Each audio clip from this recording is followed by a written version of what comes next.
ज्ञानात उसळल्याशिवाय धार नाही तलवारीच्या पातीला. ज्ञानात उसळल्याशिवाय धार नाही तलवारीच्या पातीला. छत्रपती शिवाजी महाराजांशिवाय पर्याय नाही त्या महाराष्ट्राच्या मातीला.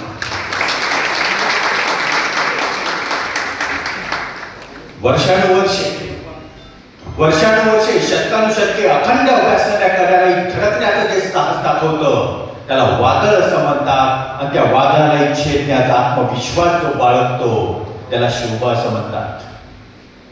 श्रोते हो, सर्वात पहिल्यांदा मला आपल्या या संस्थेबद्दल ज्यावेळी या व्याख्यानासाठी बोलावण्यात आलं, हितेश शहा यांचा मला पहिल्यांदा कॉल आलेला होता. जेव्हा बोलावण्यात आलं तेव्हा मला सर्वात प्रथम प्रचंड मनापासून आनंद झाला. त्यामागचं कारण काय तुम्हाला सांगतो. आणि शिवव्याख्यानं चालूच असतात, अनेक वेगवेगळ्या ऐतिहासिक विषयांवर व्याख्यान होत असतात. साधारणपणे महाराष्ट्रात बहुतांश शिवव्याख्यानांना मागणी असते, त्यामुळे माझी व्याख्यानं चालू असतात. आणि असाच एकदा एक शिवजयंतीचा कार्यक्रम आटोपून मी माझ्या घरी निघालेलो होतो. घराकडे जात असताना माझ्या गाडीमधून मी बाजूला चालू असलेली एक शिवजयंती पाहिली. काय होतं तिथं? शिवरायांचा एक पुतळा ठेवण्यात आलेला होता. त्या समोर स्पीकरची मोठी भिंत लावलेली होती.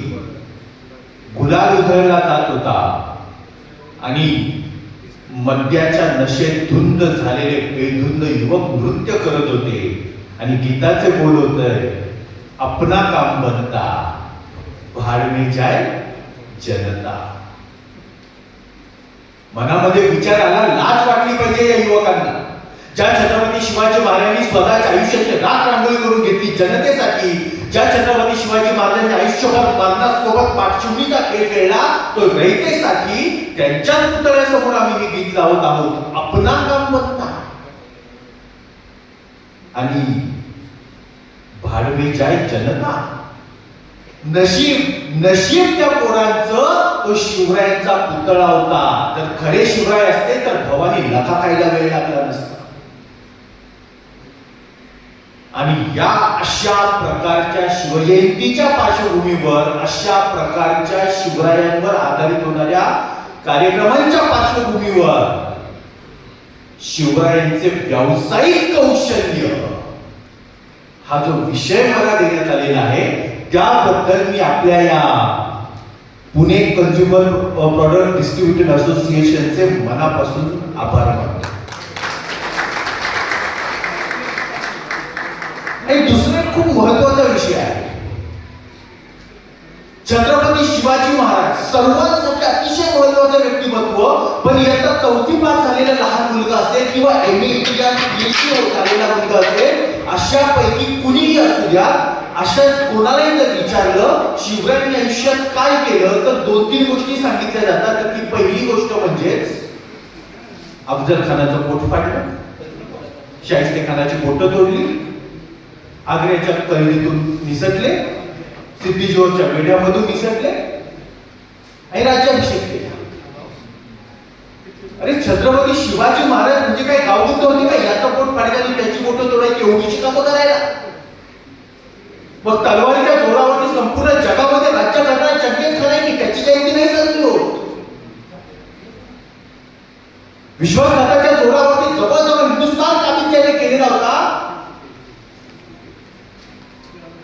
त्या अलाउद्दीन खिलजीची जयंती नाही साजरी होत. शिवाजी महाराजच का? कारण शिवरायांकडे दूरदृष्टी आहे. आणि म्हणून हा विषय मला सर्वात जास्त भावला. मला हे सांगायला बोललं नाहीये कशा पद्धतीने पोट फाडलेले, कशी बोटं तोडलेली, त्याच्या आधी काय विचार केला, नंतर काय विचार केला, हे सांगायला बोलवलं नाहीये. शिवरायांच्या चरित्रामधून जर एखादा व्यावसायिक घडत असेल तर त्या व्यावसायिकाने कशा पद्धतीने आपली विचारसरणी असायला हवी, हे शिवचरित्रातून व्यावसायिकाने काय शिकायला हवं हे सांगायला मला इथं बोलवलंय. याचा मला मनापासून आनंद आहे. वळूयात आपल्या मूळ विषयाकडे. खरं शिवरायांनी ज्या गोष्टीची सुरुवात केलेली स्वराज्य, या स्वराज्य या संकल्पनेला खरं तर ती व्यापार म्हणून सुरुवात केलेली नव्हती, पण एखादी गोष्ट उभारत असेल तर ती नफ्याच्या दृष्टिकोनातूनच उभारली गेली पाहिजे. या अनुषंगाने विचार करता स्वराज्य ही कन्सेप्ट एक जर स्टार्टअप पाहिली तर राज्यांनी काय काय केलेलं आहे हे आपण पाहू. खरं शिवरायांनी हा पहिला प्रयत्न नाही केला, त्यांच्या आधी त्यांच्या वडिलांनी शहाजीराजांनी प्रयत्न केलेला आहे.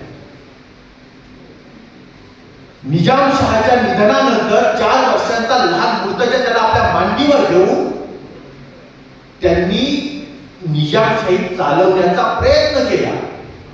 रयतेचं राज्य उभारायचं होतं, आजूबाजूला सगळं होतं ते बादशहांचं राज्य होतं, रयतेचं राज्य नव्हतं. शहाजीराजे स्वतः वजीर पदावर बसलेले होते. लहान मुर्तजाला मांडीवर घेतलं, निजामशाही स्वतः चालवायला सुरुवात केली आणि जनतेपर्यंत स्वतःचे विचार, रयतेचं राज्य कसं असेल याचं एक उदाहरण ठेवायला सुरुवात केली. परंतु हा प्रयत्न अपयशी ठरला. मुघल बादशाहाने आदिलशाह या दोघांनी त्यांना पराभूत केलं आणि हा वरून खाली येण्याचा प्रयत्न जेव्हा अपयशी ठरला, राजाकडून प्रजेपर्यंत पोहोचण्याचा प्रयत्न अपयशी ठरला, तेव्हा दुसरा मार्ग शिल्लक राहतो, तो म्हणजे खालून वर जाण्याचा. आधी रयते सोबत आपलं म्युच्युअल अंडरस्टँडिंग निर्माण करायचं, आपलं कनेक्शन, आणि ते शिवरायांनी केले. शिवाजी राजे ज्यावेळी शहाजीराजांचा प्रयत्न संपला, शहाजीराजे बंगळूरला निघून गेले आणि शिवाजी राजांना त्या ठिकाणी बोलवण्यात आलं. त्यांच्यावर काही संस्कार केले गेले आणि शिवाजी राजांना जेव्हा बंगळूरमधून पुन्हा एकदा आपल्या पुण्यामध्ये, आपल्या महाराष्ट्रामध्ये, आपल्या सह्याद्रीमध्ये पाठवलं गेलं, तेव्हा शिवरायांच्या हातामध्ये एक राजमुद्रा आहे. प्रदीपचंद्र लेखे व वर्धिष्णू विश्ववंदिता शाहतुर शिवसैषा मुद्रा भद्राय राजते. शहाजीचा पुत्र शिवाजी याचे प्रतिपदेच्या चंद्रकोरीप्रमाणे वाढत जाणारे हे राज्य रयतेच्या कल्याणासाठी आहे. वयाच्या 12व्या वर्षी शिवरायांच्या हातात राज्यमुद्रा आहे. शिवरायांचं वय काय? 12 वर्ष. 12 वर्ष म्हणजे आजच्या काळातला इयत्ता 6वीचा मुलगा. म्हणजे शिवरायांसमोर जे आयुष्याचं ध्येय ठेवलेलं आहे, शहाजी राजांनी आपल्या मुलाला जे आयुष्याचं ध्येय दिलेलं आहे ते केव्हा? हे मूल 6वीच्या वयाचं असतात.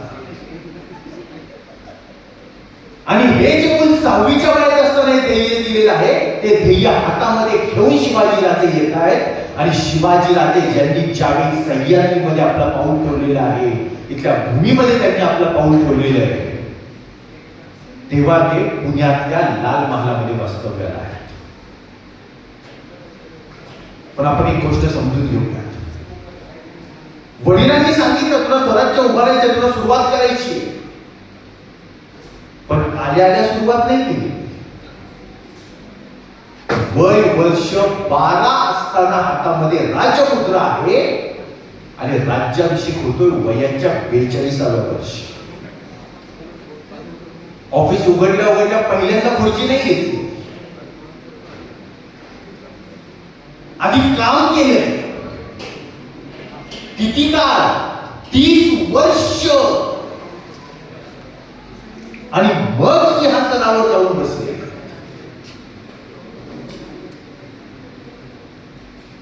कारण अस्सल राजा किंवा खरा राजा तो नसतो की जो सिंहासनावर बसतो. खरा राजा तो असतो तो जिथे बसतो तिथं सिंहासन तयार होतं. शिवरायांचं हे वैशिष्ट्य. वय वर्ष 12 असताना शिवरायांच्या समोर त्यांच्या आयुष्याचं ध्येय आहे. बरं ध्येय कसं? प्रदीपचंद्र लेखे व वर्धिष्णू वाढत जाणार राज्य, पण केवढं मोठं करायचंय? त्या राजमुद्रेत लिहिलेलं आहे. पुणे वंदिता नाही, महाराष्ट्र वंदिता तेही नाही, हिंदुस्थान वंदिता हो तेही नाही, प्रदीपचंद्र लेखे व वर्धिष्णू विश्ववंदिता. साऱ्या विश्वानं वर्णन केलं पाहिजे असं राज्य घडवायचंय हे ध्येय शिवरायांच्या समोर आहे वयाच्या 12व्या वर्षी. म्हणजे किती लहान वयामध्ये किती मोठं स्वप्न पाहावं याचं जिवंत ज्वलंत आणि जागृत असं उदाहरण शिवाजी महाराज.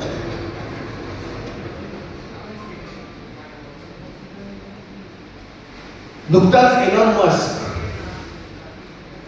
जगातला पहिला 1 ट्रिलियन मालमत्ता असणारा व्यक्ती झालेला आहे.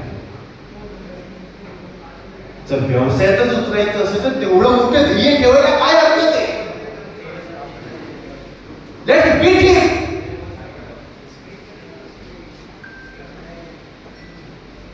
त्याला टक्कर देऊ, त्याला आव्हान देऊ. काहीतरीच काय 1 ट्रिलियन नाही. शिवरायांच्या चरित्रामध्ये जर पाहायचं असेल तर आपण हीच गोष्ट समजून घ्यायची. ज्या माणसाकडे काही नाहीये, जो माणूस शून्यातून सुरुवात करतोय, ज्यांच्या जीवनाच्या शेवटच्या काळामध्ये त्यांचं राज्य स्वराज्य हे 4-4.5 जिल्ह्यांपुरतं होतं, पण ध्येय मात्र होतं विश्ववंदिता. साऱ्या विश्वानं वंदन केलं पाहिजे असं राज्य घडवायचंय आणि त्या विचारांच्या पायावर शिवरायांनी राज्य उभारलं, म्हणून त्या विश्ववंदनीय आहे. आज त्यांच्या मॅनेजमेंटचे, त्यांच्या व्यवस्थापनाचे, त्यांच्या व्यवसायाचे धडे हे इंग्लंडमध्ये, अमेरिकेमध्ये असणाऱ्या विद्यापीठांमध्ये दिले जातात. याच्या मागचं महत्वाचं कारण हेच आहे. राज्य किती आहे याला महत्व नाहीये, त्या मागची विचारधारा काय आहे, त्या मागचं ध्येय काय आहे, या गोष्टींना प्रचंड मोठं महत्व आहे. एक छान कन्सेप्ट आहे. स्वप्न किती मोठं असावं, कोणाला सांगितलं तर त्यांना आपल्यावर हसावं एवढं मोठं स्वप्न असतं. आणि काय होईल,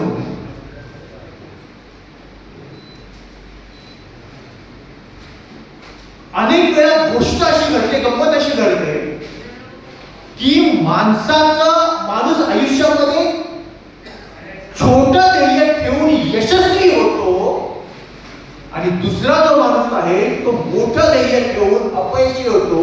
त्यातला मोठं ध्येय ठेवून अपयशी झालेला माणूस हा जास्त मोठा असतो.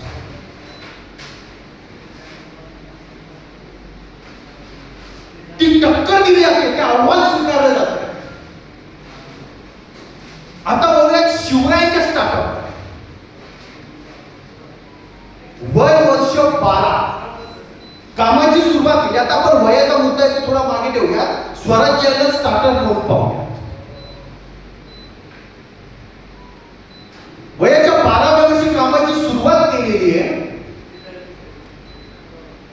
राहायला पुण्याच्या लाल महालामध्ये, म्हणजे सध्याचा आहे तो नाही, तो प्रतिकात्मक उभारण्यात आलेला आहे महाराष्ट्र शासनाच्या माध्यमातून.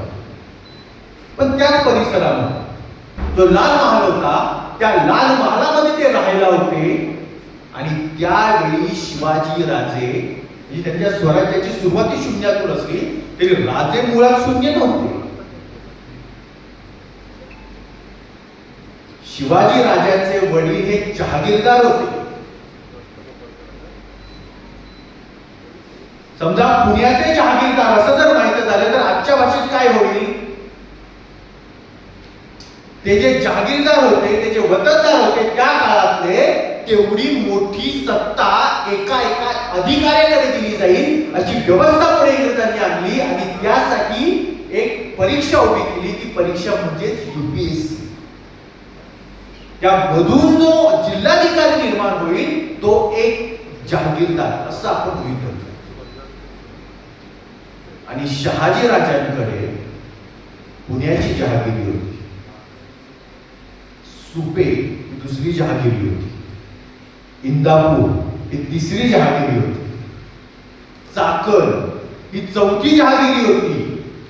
आणि युद्धामध्ये पराभूत झाल्यानंतर, निजामशाही नष्ट झाल्यानंतरही ज्या जहागिरी मुघल बादशाह शहाजहान आणि आदिलशाह या दोघांनी शाबूत ठेवल्या, इतकंच काय त्यानंतर बंगळुरूची जहागिरी म्हणजे आदिलशाह बादशाहच्या राजधानीची जहागिरी देण्यात आली होती.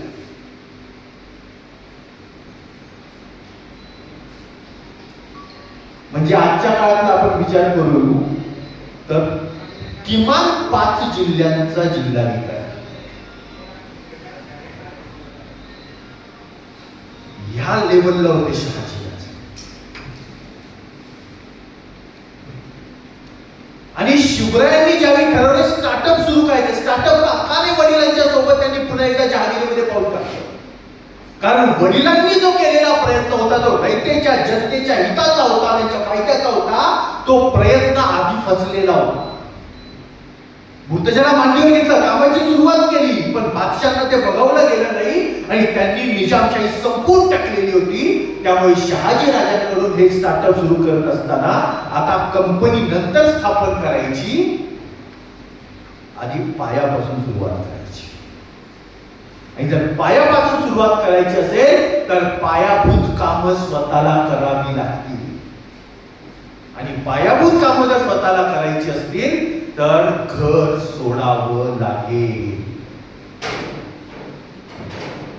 शिवरायांच्या इतिहासामध्ये लहानपणीचा खूप कमी काळ त्यांचा असा आहे. म्हणजे वयाच्या 12व्या वर्षी ते लाल महालामध्ये आले, त्यावेळी लाल महाल बांधला, पण 1-1.5 वर्षाच्या पुढे ते तिथे राहिले नाही. घरातून बाहेर पडावं लागेल. शिवराय घरातून बाहेर पडले आणि त्यांचे हृदयसंबंध, हृदयाशी नातं सांगणारे संबंध त्यांनी निर्माण केलेले आहेत ते त्यांच्या रयतेसोबत, जनतेसोबत. राजमुद्रा वयाच्या 12व्या वर्षी हातात आली, सिंहासन तर 30 वर्षानंतर, पण कामाची सुरुवात वयाच्या 16व्या वर्षी. स्वराज्य स्थापनेची शपथ वयाच्या 15व्या वर्षी. म्हणजे 12व्या वर्षी आयुष्याचं ध्येय समोर असतानाही स्वराज्य स्थापनेची शपथ घ्यायला त्यासाठी सुद्धा 3 वर्ष घेतली.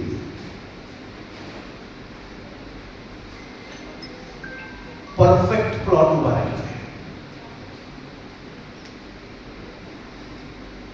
शिवरायांचं व्यावसायिक कौशल्य पाहायचं आपल्याला. परफेक्ट प्लॉट उभा राहायचा. 12व्या वर्षी डोक्यात फिक्स आहे, ठरलेले काय करायचं. आणि त्यानंतर स्वराज्याच्या आजूबाजूच्या गावांमध्ये जाऊन तिथल्या सवंगड्यांसोबत खेळताना, त्यांच्यासोबत मैत्री करताना शिवाजी राजांनी आपल्या स्वराज्यासाठी आवश्यक असणारा शस्त्र, शास्त्र, अस्त्र या सर्व गोष्टींचा अभ्यास सुरू केलेला आहे. 3 वर्ष घेतलेली आहेत पूर्वतयारीला.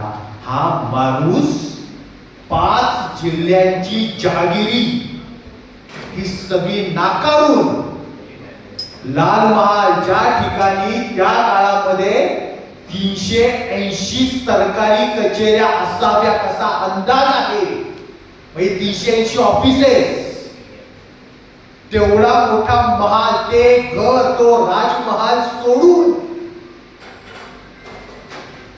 शिवाजी राजे मातीत मिसळतात. मातीमध्ये काम करणाऱ्या माणसांच्या सोबत येतात. कशासाठी, काय गरज पडली या गोष्टीची?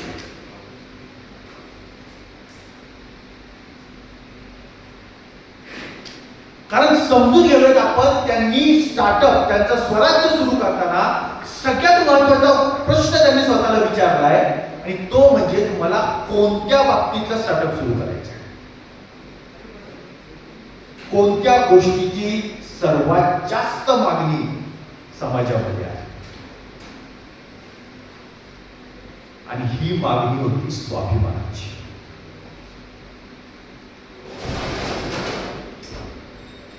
बादशाह होते,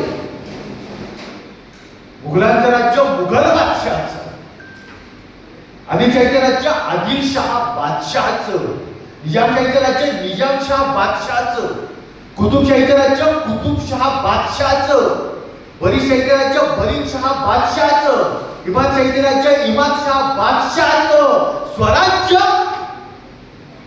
छत्रपतींचं नाही, रयतेचं.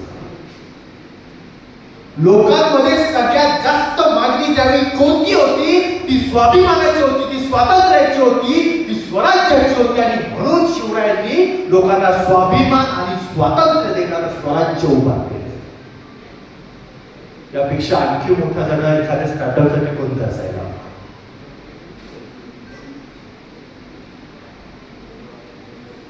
उतरले, मातीत उतरले, मातीच्या माणसांसोबत काम केले, स्वतः काम केलं, स्वतः खेळले त्यांच्यासोबत.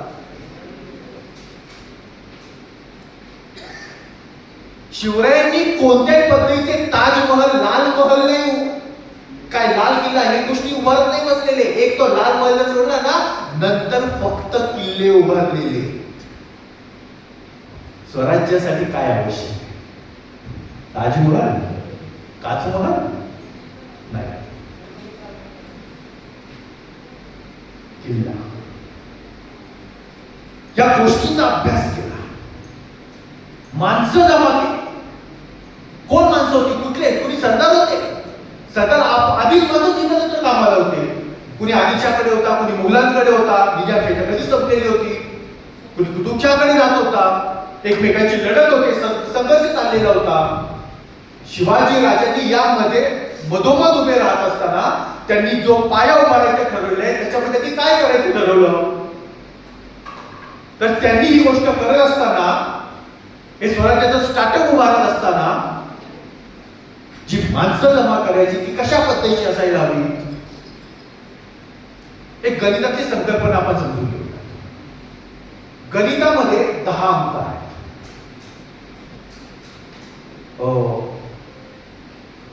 मॅडम ते साधारण किती वेळ आहे?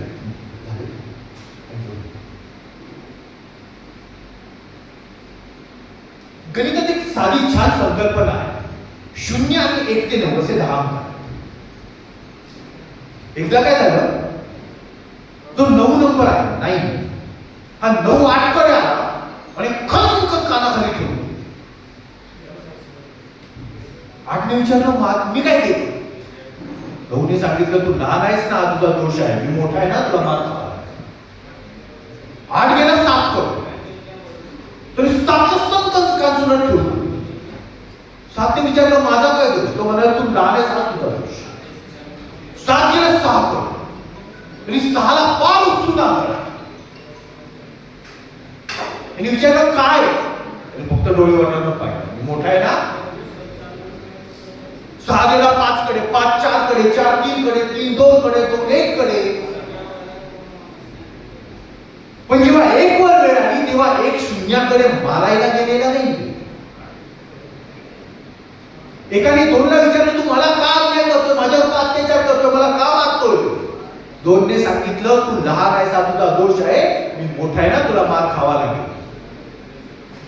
तुझी व्हॅल्यू नाहीये, तुला किंमत नाहीये, तुझी एक एवढीशी किरकोळ व्हॅल्यू, तुझी एवढीशी किंमत आहे तुझी. एकने त्याच्या पुढे असणाऱ्या, त्याच्या नंतर असणाऱ्या शून्याला, शून्य आधीच घाबरलेला, स्वाभिमानहीन होता, आत्मविश्वास नव्हता. खाली मान खालून तो मार खायला तयार होता. पण एकने त्याच्यावर हात नाही उघडला. एकने त्याला मदतीचा हात दिला, त्याला एक पाऊल वर आणलं, आपल्या शेजारी आणून बसवलं. एकाच्या शेजारी 0 उभा राहिला आणि हे दोघं मिळून बाकीच्या सगळ्यांपेक्षा मोठी होती.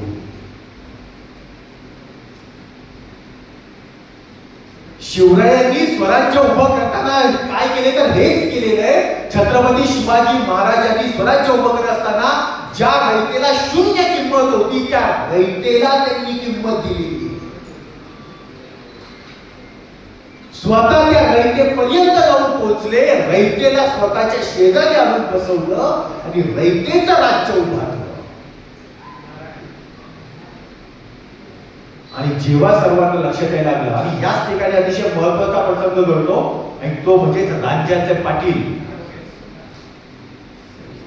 हे ज्यावेळी एका स्त्रीसोबत बदपैली करतात, बदामल करतात, त्यावेळी त्यांचा चौरंग केला जातो. अतिशय महत्वाचा मुद्दा आहे. राज्याच्या पाटलांचा प्रसंग घेतल्याशिवाय, मग तो उल्लेख केल्याशिवाय मी कधीच व्याख्यानामध्ये पुढे जात नाही. एकदा पाटलांचं नाव घेतलं म्हणजे काही अडचण नाही, कारण ही व्यक्तिसापेक्ष गोष्ट आहे. त्यामुळे कुठलाही धर्म नाहीये, कुठली जात नाहीये, कुठलाही समाज नाहीये, फक्त रयत आणि राजा एवढीच एक महत्वाची संकल्पना आपल्याला इथे पाहिजे. इथे घडतंय काय, तर शिवाजी राजे जे आहेत त्यांनी शून्य किंमत असलेल्या रयतेला एवढी मोठी किंमत दिली, आपल्या शेजारी आणून बसवलं, आणि त्यानंतर पुढे त्यांनी रयतेची किंमत वाढली, आणि यातून जे राज्य उभारलेलं आहे ते स्वराज्य म्हणून मोठं होतं आपल्याला दिसून येतं.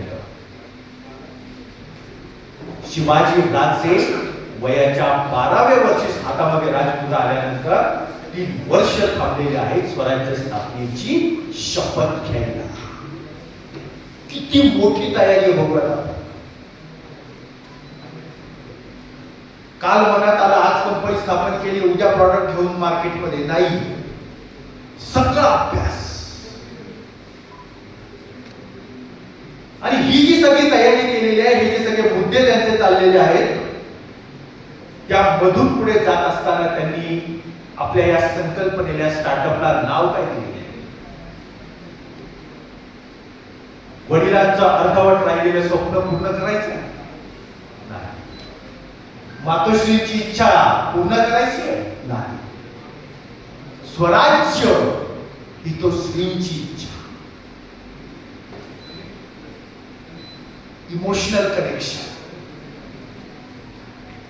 श्री म्हणजे गणपती, ईश्वर. रयतेच्या मनामध्ये प्रचंड आदराचं स्थान असणारा हा ईश्वर, आणि या ईश्वरासोबत आपलं कनेक्शन तयार होतंय, आणि या ईश्वराचं कार्य आपल्याला करायचं आहे. एकदा ईश्वराचं कार्य आहे, किंवा रयतेला काय वाटतं, रयतेच्या मनात जे आदर स्थान आहे, त्या संकल्पनेला त्यांच्या समोर मांडलं, प्रतिसाद आपोआप येणार आहे. समजून घेऊया आपण. शिवरायांचं काम आहे अतिशय पवित्र स्वरूपाचं आहे. त्याला आपण एका स्टार्टअपच्या रूपाने थोडासा त्याचा अभ्यास करतो. शिवाजी राजांनी श्रींची इच्छा म्हणून सांगितलेली आहे, जनभावना ओळखलेली आहे, आणि लोकांना काय हवंय? स्वातंत्र्य हवंय. लोकांना काय हवंय? स्वाभिमान हवाय. लोकांना काय हवंय? आम्ही आयुष्यभर, आम्ही वर्षभर घामाचं, रक्ताचं पाणी करून जे त्या शेत पिकवतो आहे, त्यातून जे धान्य निर्माण होत आहे, ते बादशाह उचलून घेऊन जात आहेत.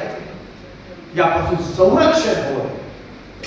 आमच्या घरातल्या आया बहिणींच्या पदराला वाटेल तेव्हा हात घातला जातोय, यापासून संरक्षण हवंय. आणि शिवाजी राजांनी ती जनभावना ओळखून त्या गोष्टी दिलेल्या. त्यामुळे राजांकडे कुणीतरी नाराज होऊन हे मला हवंय, हे मला नकोय, अशा पद्धतीचं काही तिथे आपल्याला व्यवहार झाले असते. रयत राजाच्या सोबत होती. आणि यानंतर शिवाजी राजांनी जे पहिलं पाऊल टाकलं, पहिला काय केलेलं? वडिलांची 4-5 ठिकाणची जहागिरी, सगळा पैसा एकत्रित केला, एकाच बिझनेस मध्ये टाकला.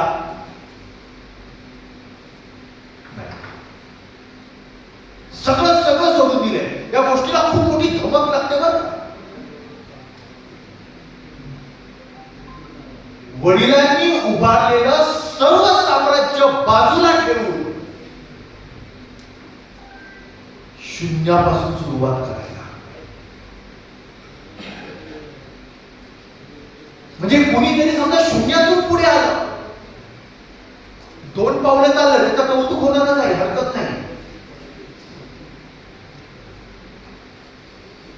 बिहारच्या एखाद्या खेडेगावामधून एखादा वैभव सूर्यवंशी पुढे आला, कौतुक होणारच आहे, हरकत नाही.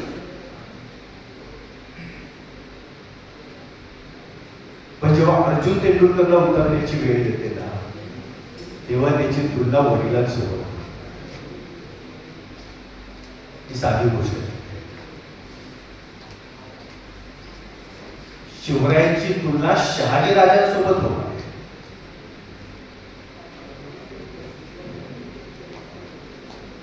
आणि ही तुलना होत असताना शिवाजी राजे शहाजी राजांकडून येणारा सर्व वारसा, फक्त विचारांचा स्वराज्याचा वारसा त्यांनी घेतलेला आहे, बाकी संपत्तीचा संपूर्ण वारसा बाजूला सारला.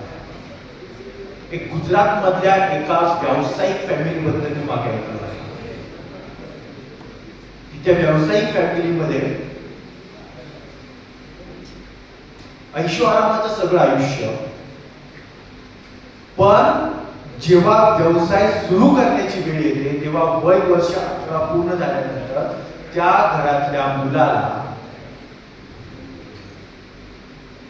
प्रवासाचे, घरातून बाहेर पडायचे आणि परत येण्याची एवढी छोटीशी रक्कम देऊन त्याला स्वतःच्या पायांवर 3 महिने राहण्यासाठी बाहेर पाठवले.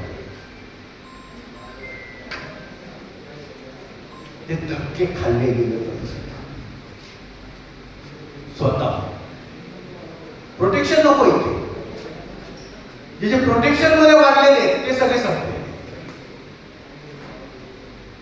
म्हणजे औरंगजेब बादशाह, फक्त औरंगजेब बादशाहच्या एका गोष्टीसाठी जरूर आयुष्यामध्ये कौतुक करायला हवं की शिवाजी महाराज आणि संभाजी महाराज सारखी माणसं त्यांनी आयुष्यावर झेललेली. पण औरंगजेब बादशहापासून पुढे एकही मुघल बादशाह नाव घेण्याच्या लेवलचा नाही.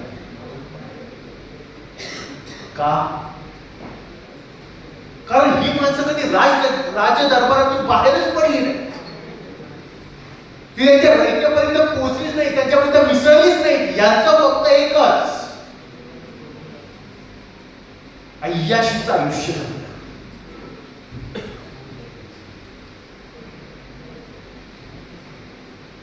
बाटलीच्या आणि बाईच्या नशेमध्ये गुंग होत. शिवाजी राजांनी हा धोका ओळखला आणि शिवरायांनी त्यांच्या राज्यामध्ये जरी राज्य उभारलेलं असलं तरी अशा पद्धतीच्या कुठल्याही गोष्टीला थारा दिलेला नाही. राजांनी केलंय काय? राजांनी स्वतःचा स्टार्टअप याचा पाया घालत असताना पहिल्यांदा एक छोटासा किल्ला निघतो. आणि कोणता किल्ला आहे? जो किल्ला ज्या किल्ल्याची पडझड झाली, तो व्यवस्थित नाहीये, तो ठीकठाक नाहीये. तिथला किल्लेदार आरामात बसलेला, त्याचे बुरुज ढासळलेले, इथं व्यापार, तिथं व्यवहार व्यवस्थित होत नाहीये. अशा प्रकारचा किल्ला निवडला. तो किल्ला ताब्यात घेतला, किल्लेदाराला बाजूला सरकवलं आणि स्वराज्याचं भगवत निशाण रोवलं, स्वराज्याचं तोरण लावलं. छोटासा प्रयत्न, एक लहानशी टपरी उभारली. वडिलांचे 5 5 स्टार हॉटेल, मुलाने एक टपरी उभारली, छोटी टपरी. आणि लगेच मुघल बादशाह किंवा आदिलशाह बादशाह जाऊन शब्दू ठोकलेला नाहीये, आव्हान दिलेलं नाहीये. जसा किल्ला ताब्यात घेतला तसं शिवाजी राजांनी आदिलशाह बादशाहला एक पत्र पाठवलं.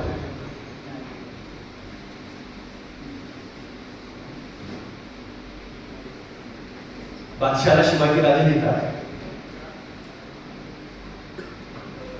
तोरणा किल्ला आणि त्याच्या आजूबाजूला असणारा परिसर यामधून जितकं उत्पन्न, जेवढं उत्पन्न येणं, जेवढा कर वसूल करणं सहज शक्य होतं ते काम इथला किल्लेदार व्यवस्थित करत नव्हता.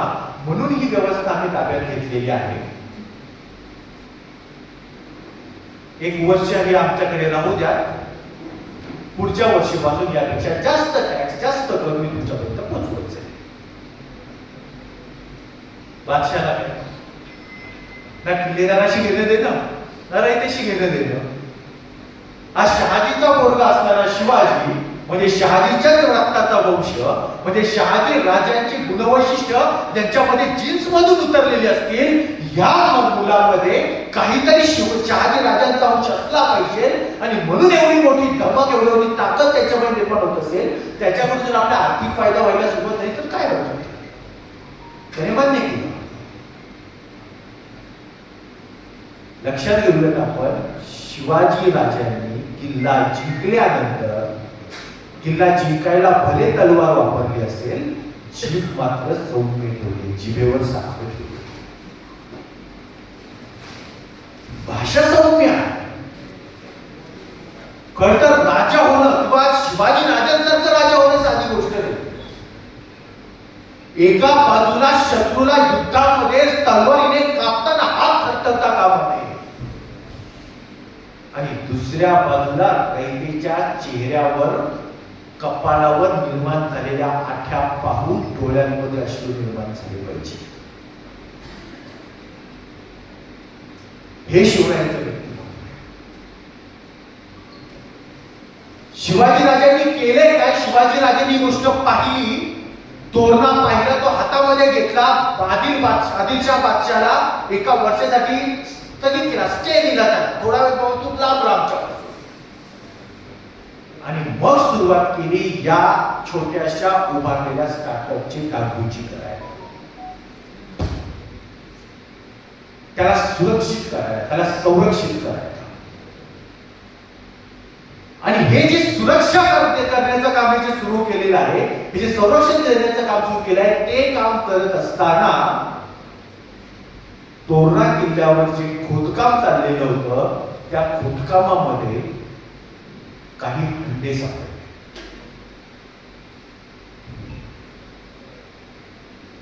हे हंडे ज्यावेळी उघडून पाहिले तेव्हा त्यामध्ये होत्या सोन्याच्या देवदेवतांच्या मूर्ती. हे हंडे शिवाजी राजाने जिजामाता यांच्या समोर आणले.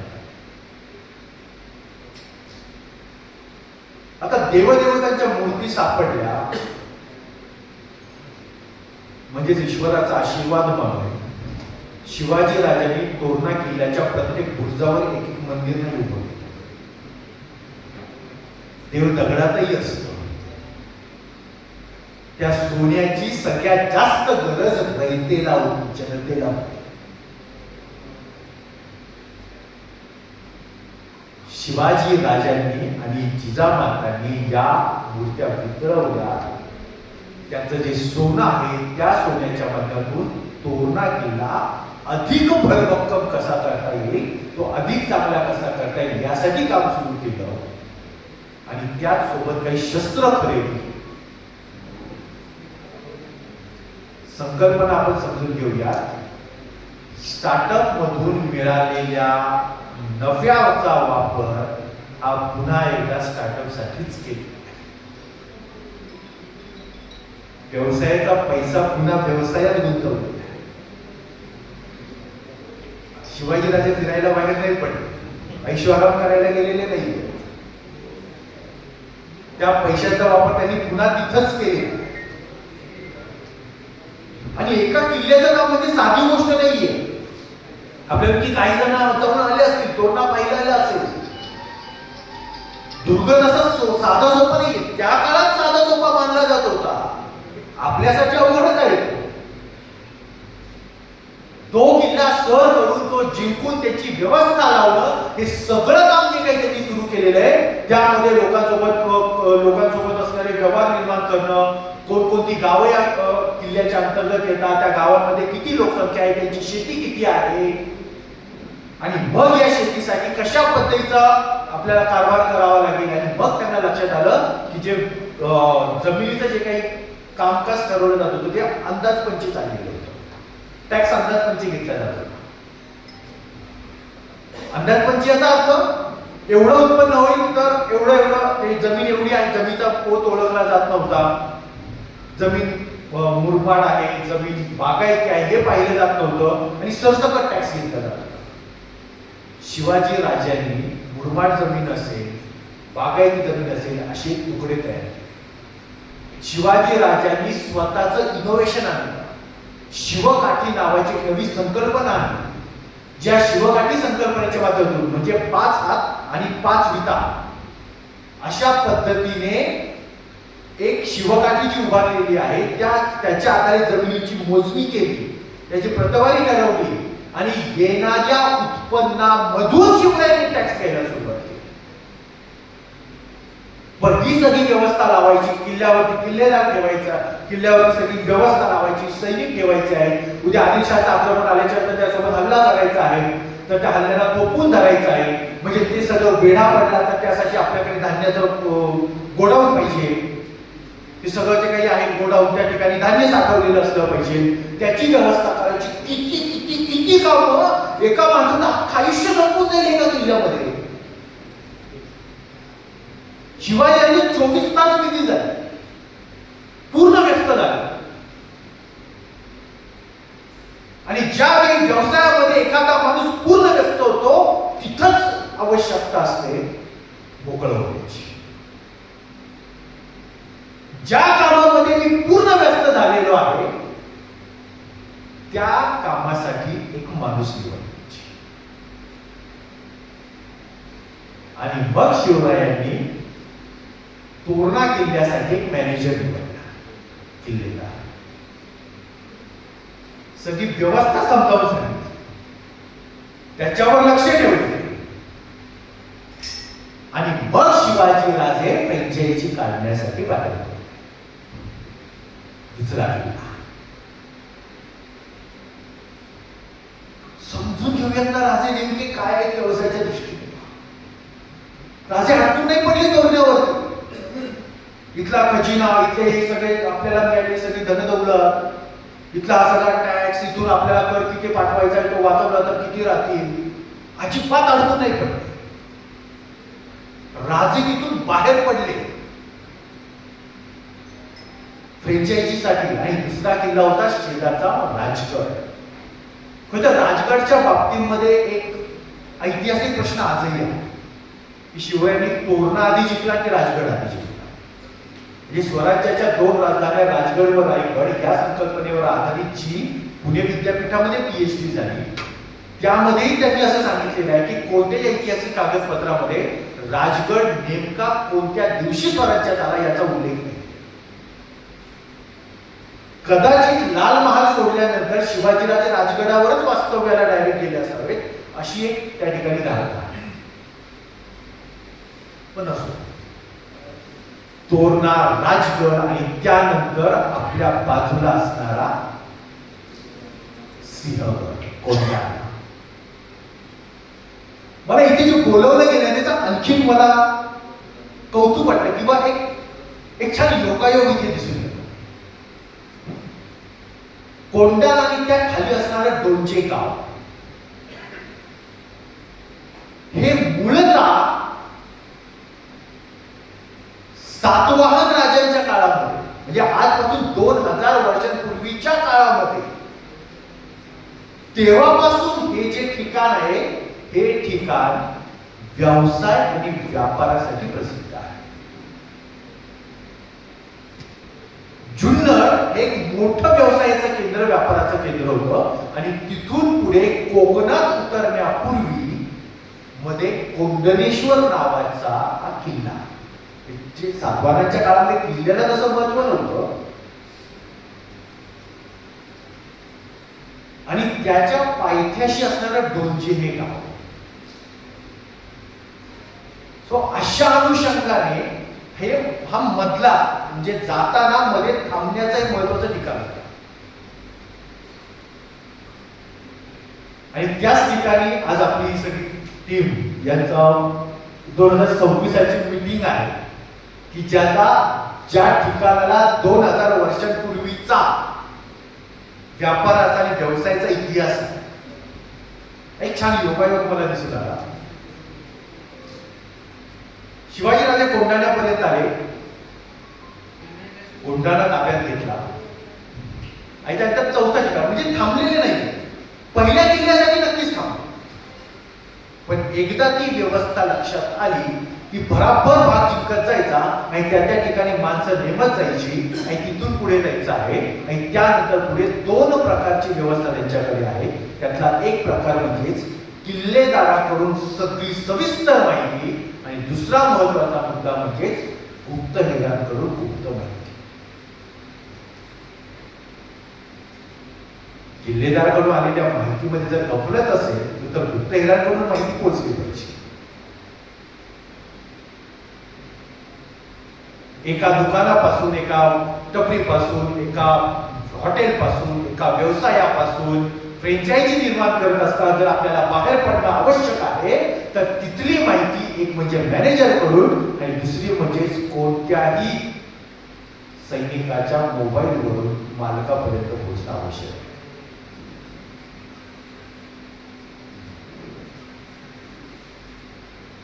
उगीच स्वराज्य नाही उभारत राजे. राजे खूप विचार करतात. ज्यावेळी राजे पुरंदर पर्यंत पोहोचले, पुरंदरवर 3 भावंडांचा संघर्ष चाललेला होता. किल्लेदारचं निधन झालेलं आहे, मुलांमध्ये संघर्ष चाललेला आहे. राजांनी संघर्ष सोडवण्याचा विचार केला, प्रयत्न केला, एकाला किल्लेदार केलं सुद्धा. वरी संघर्ष संपेना, सगळ्या बाजूला सरकवले, किल्ला ताब्यात.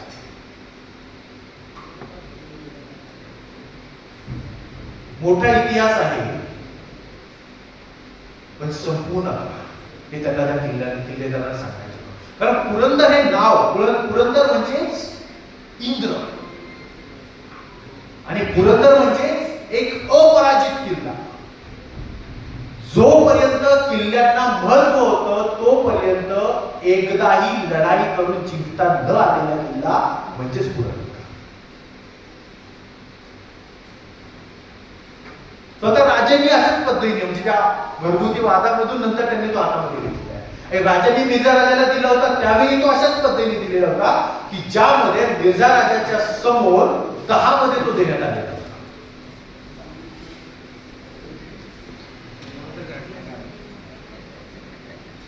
शिवाजी राजे हे जो हा पुरंदर त्यांनी ताब्यात घेतला आणि त्यानंतर पुढे महत्वाची गोष्ट जेव्हा स्वतःचं एक सर्कल तयार झालं, स्वतःचं राज्य उभारले, म्हणजे तोरणा, राजगड, पुरंदर, कोंढाणा, सासवडचा परिसर, पुण्याचा परिसर आधीपासून हातामध्ये होता. हे ज्यावेळी सर्कल तयार झालं, हा ज्यावेळी त्यांचा एक गट तयार झालेला आहे, तेव्हा त्यांनी अशाच प्रकारचा जो शेजारचा गट आहे त्या गटासोबत त्यांनी मैत्री निर्माण केली. शेजारी होतं जावळीचं राज्य. जावळीचा प्रश्न असा होता की जावळीचे चंद्रराव मोरे यांचं 9 पिढ्यांचं राज्य होतं आणि 9 पिढ्यांचं राज्य आहे ते निर्वंश होत होतं. समोर त्यांच्या अपत्य जे आहे ती जन्माला येत नव्हती. त्यावेळी शिवाजी राजांनी त्या ठिकाणी त्यांच्याच कुळातील एका मुलाला, एका यशवंतराव नावाच्या मुलाला जावळीच्या गादीवर बसवलं, नवीन चंद्रराव म्हणून त्याला पुढे उभं केलं आणि अशा पद्धतीने शेजारचं जे संपत जाणार किंवा संशयास्पद स्थितीमध्ये आलेलं जे राज्य होतं हे राज्य त्यांनी टिकवण्याचा प्रयत्न केला. त्यांनी हल्ला नाही करत बसले. राजांचा पहिला प्रयत्न काय राहिलेला आहे तर राजांनी आपल्यासारखं जे शेजारचं राज्य त्याच्यासोबत मैत्री ठेवली. एकाच समान व्यवसायाची माणसं जर का एकाच रांगेत, एकाच दरवाजामध्ये, एकाच रस्त्यावर उभी राहिली तर व्यवसाय विभागला जात नाही. त्या ठिकाणी येणाऱ्या लोकांची गर्दी वाढते. शिवरायांनी स्वतःचं स्वराज्य उभारत असताना शेजारची जावळी संपवण्याचा प्रयत्न नाही केलेला, त्यांनी ती टिकवण्याचा प्रयत्न केला, स्वराज्याचा विचार तिथं पोहोचवण्याचा प्रयत्न केला. आणि जर अशा पद्धतीने ही संकल्पना उभी राहिली तर लोकांचा प्रतिसाद जास्त वाढेल, ही शिवरायांची मूळ धारणा आहे. हे टिकवण्याचा प्रयत्न केलेला आहे. आणि यानंतर पुढे शिवाजीराजे काय करतायत म्हणजे त्यांनी हा प्रयत्न जरूर केला पण हा प्रयत्न त्या जावळीच्या मोऱ्यांना, त्या यशवंतरावांना समजला. त्यांनी पुढे आदिलशहाचेच गोड कौतुक करायला सुरुवात केली. शिवाजी राजांच्या विरोधामध्ये कारवाया करायला सुरुवात केली आणि शेवटी स्वतःच्या राज्याचे हँड उघडले. शिवरायांनी राज्याच्या पाटलाचा ज्यावेळी प्रसंग घडला त्यावेळी त्याचा चौरंगा केल्यानंतर स्वराज्याला एक मोठी दहशत बसलेली होती आणि याचं महत्वाचं कारण होतं की राज्याच्या पाटलाचा चौरंगा केला, त्याचे हातपाय तोडले, मग त्याला मारून टाकला नव्हता. कसबा गणपतीच्या बाजूला त्याला असा बसवला होता की जाता येता पुन्हा त्याच्यावर उलटा आला पाहिजे. जिवंत उदाहरण ठेवलेलं होतं. स्वराज्यामध्ये जर का बदफैली केली, बदामफाई केला, नियम जर तोडले गेले तर किती कठोर शासन होऊ शकतं. आणि हे शासन कुठल्या लेवलचं असेल याची उदाहरणं, याची कुठची काही उदाहरणं मी तुमचं शिवरायांनी चांगला प्रयत्न केला. म्हणजे देशमुख, वतनदार, जहागीरदार जे जे असतील सगळ्यांना स्वराज्यामध्ये सामावून घेण्याचा प्रयत्न केला आणि त्यांच्यातून जो कोणी शत्रूच्या बाजूला गेलेला आहे त्याला परत माफी नाही.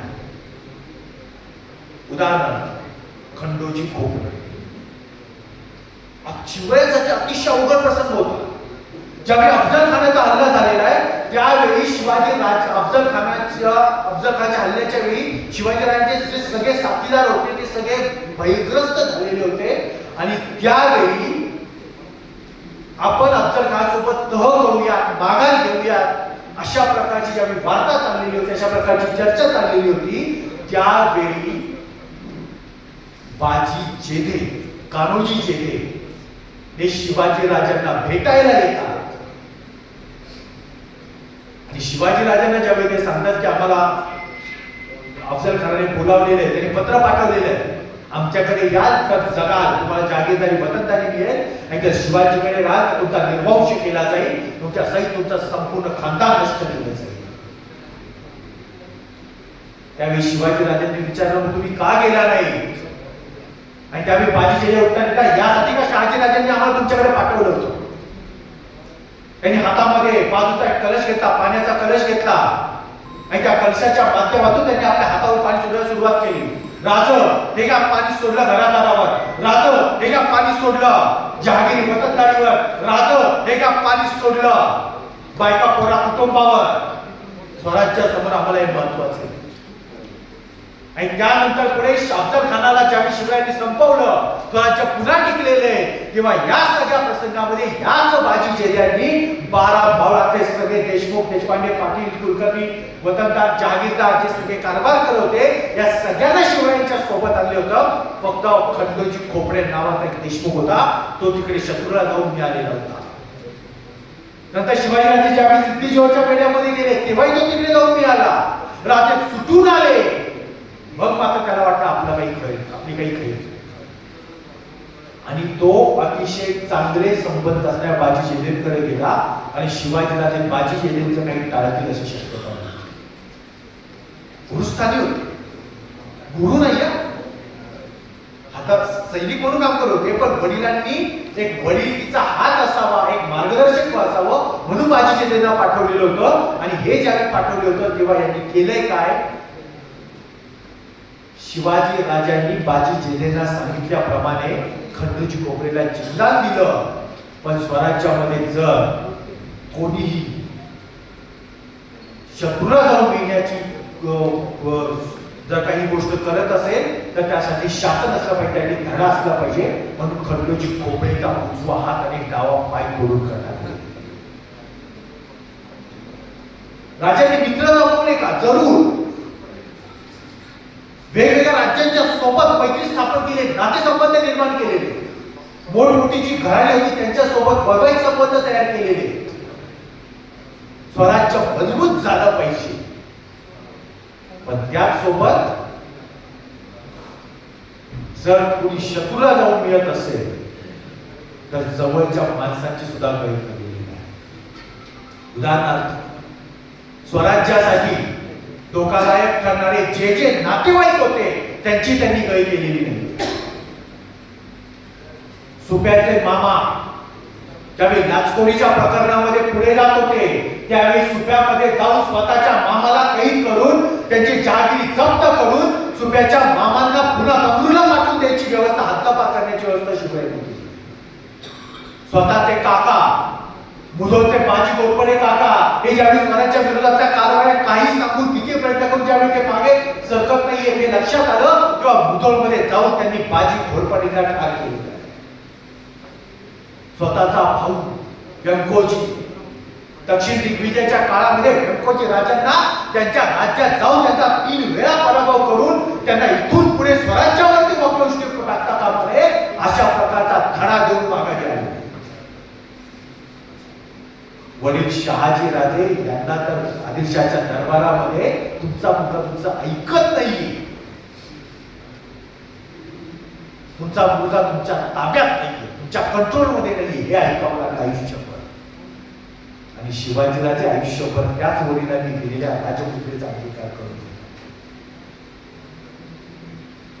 स्वतःचा मुलगा संभाजीराजे स्वतःच्याच नियोजनामध्ये ज्यावेळी दक्षिण दिग्विजयावर चाललेले होते त्यावेळी मुघलांनी आपल्या राज्यावर हल्ला करू नये म्हणून संभाजीराजांना त्यांच्याकडे पाठवून आले शिवाजीराजे. पण ज्यावेळी औरंगजेब बादशाहला ही चाल लक्षात आली तेव्हा त्यांनी दिलेरखाना सांगितलं संभाजीराजांना घेऊन स्वराज्याचा कमीत कमी एक किल्ला तरी माझ्या हातामध्ये आणून दे. त्यावेळी ते निघाले आणि भूपाळगडावर हल्ला केला. चाकणचा 4 भिंतींचा संग्राम दुर्ग ज्या फिरंगोची नरसाळाने 56 दिवस झुंजावला होता त्या फिरंगोची नरसाळाने ज्यावेळी समोर पाहिलं खुद्द स्वराज्याचे युवराज चाल करून आलेले आहेत त्यांनी किल्ल्याच्या चाव्या त्यांच्या ताब्यात दिल्या ते निघून आले. शिवाजी राजांना जेव्हा ही गोष्ट समजली तेव्हा शिवाजी राजांनी सर्व किल्लेदारांना आदेश पाठवलेला आहे स्वराज्यापेक्षा शिवाजी राजे सुद्धा मोठे नाही.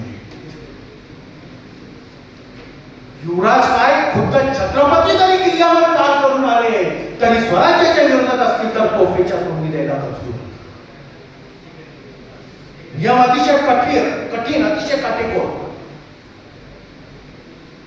आपल्या सर्वांना ती गोष्ट माहिती आहे शिवाजी राजे रात्रीच्या वेळी एकदा घराचे दरवाजे बंद केले की कुणी आत नाही कुणी बाहेर नाही कुणीही असते.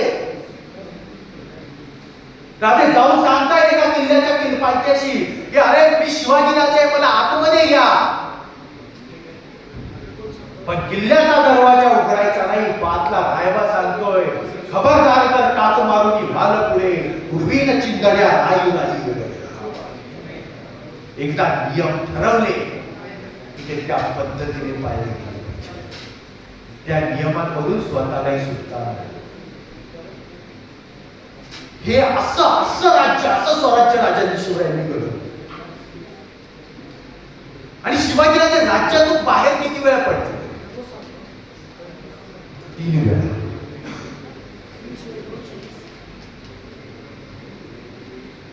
पूर्ण जबाबदारी बघा आपण सुरुवात कशी केली आहे पहा. एक छोटासा किल्ला त्याच्या व्यवस्थेपासून आपण सुरुवात केली.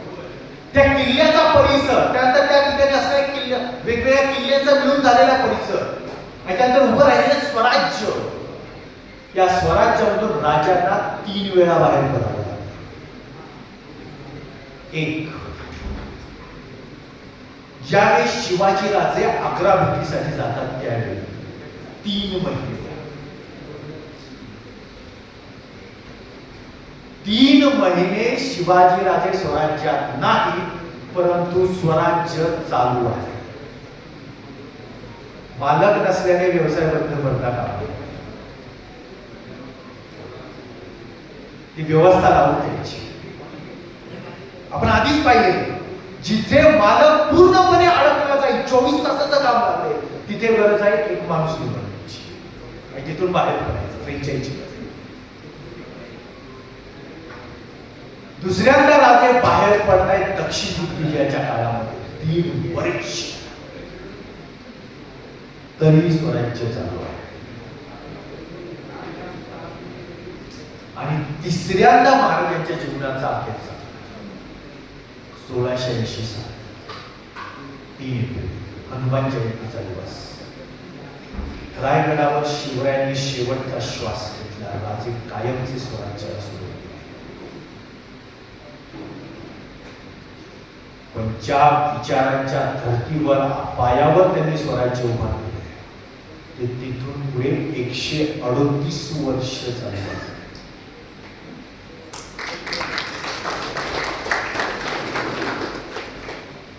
इंग्रजांनी संपवलं 1818 साली. पण आजही आपण इथे एका वर्गामध्ये बसलेलो, आपण एका हॉलमध्ये बसलेलो, रिसॉर्टमध्ये बसलेलो आहे. वेगवेगळ्या दुकानांमध्ये, पुस्तकांमध्ये, युनिव्हर्सिटीज मध्ये, जशी मी सुरुवातीला उदाहरण दिली, अशा वेगवेगळ्या युनिव्हर्सिटीज मध्ये शिवरायांचे त्यांचं व्यावसायिक कौशल्य, त्यांचं व्यापाराचं कौशल्य सगळं सांगितलं जातं. शिवाजी राजे यांच्यासारखं यांना आणखी एक महत्वाची गोष्ट कळली, म्हणजे नवीन गोष्ट समजली. आपलं नाव किंवा आपला विचार हा जनतेपर्यंत, लोकांपर्यंत पोहोचवण्यासाठी लोकांनीच आपलं नाव उच्चारलं पाहिजे. मार्केटिंग. आचार्य यांची एक छान संकल्पना आहे. तुम्ही जर एका हाताने लिहित असाल तर दुसऱ्या हातात बोंबलत राहावी लिहितो. लोकांना सांगा. कोहिनूरचा शोध लावला आणि घरात ठेवला, उपयोग नाही.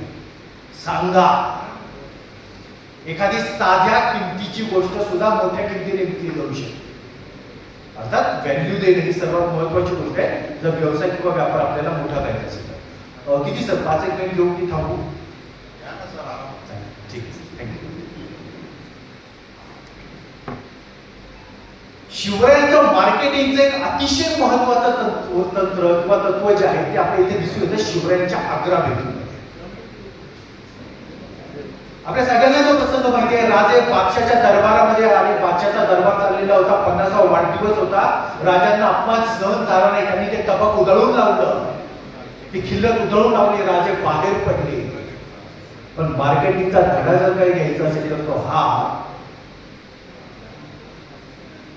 आशिया खंडातील सर्वात मोठ्या मुघल बादशहाच्या राजधानीतील आग्र्यामधील बादशहाच्या 50व्या वाढदिवसाच्या निमित्ताने आयोजित असलेला कार्यक्रम, ज्या ठिकाणी त्याचे 14,000 सरदार आहेत, ज्या ठिकाणी त्याला शुभेच्छा देण्यासाठी संपूर्ण जगामधून वेगवेगळ्या ठिकाणावरून लोक आलेले आहेत, वेगवेगळे वकील आलेले आहेत.